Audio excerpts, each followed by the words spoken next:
Satu pintaku, jagalah selalu kesehatanmu yang sangat berharga bagiku. Mungkin ku tahu apalah arti kekhawatiranku pada dirimu. Suatu waktu aku menetapkan kewajibanku untuk menjagamu, membahagiakanmu.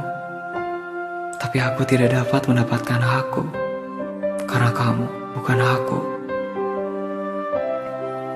Aku melihatmu bening tanpa satupun yang mengganggu, berpapasan sejajar.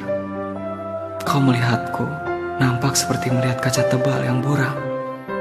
Tak ada